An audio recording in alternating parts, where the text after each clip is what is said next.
Колку и да трчаат по фискални сметки, најсиромашните од поврат на ДДВ нема да се офајдат, вели анализата на Finance Think. Според неа, само најбогатите, кои годишно трошат по околу 20.000 евра, ќе можат од поврат на ДДВ да сметаат на една просечна плата. Од друга страна, најсиромашните домакинства од ДДВ можат да вратат само 738 денари. На нешто поголем поврат на пари, на 172 евра, може да се надеваат семејствата кои месечно трошат по околу 32.000 денари, што на годишно ниво се над 6.000 евра. Во овие пари влегуваат трошоците за храна, пијалоци, облека, превоз, хигиена и слично. Но дали граѓаните веќе пресметале колку годишно пари трошат и на колкав поврат од ДДВ можат да се надеваат?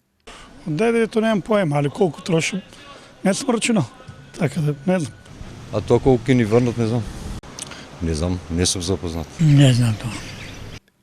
Ова не знам не значи дека подоцна некои од нив и нема да тргнат по фискални сметки, но социјалната потрошувачка кошница во државата може да ја покријат само семејства со две просечни плати, која во моментов изнесува 24.590 денари. Но проблемот е што просечна нето плата во државата земаат само 17% од вработените, а 70% се под просекот. Кој ќе ми врне бе човек? За мене исто ми е.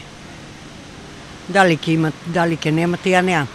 Со ваков граѓански став, реалниот поврат на ДДВ би бил едва и околу 50 милиони евра, додека премиерот Заев е оптимист дека тоа ќе бидат помеѓу 60 и 100 милиони евра.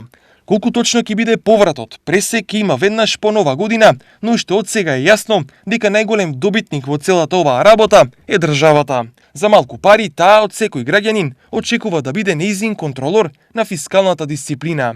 Инаку мерката поврат на ДДВ стапува на сила од 1 јули.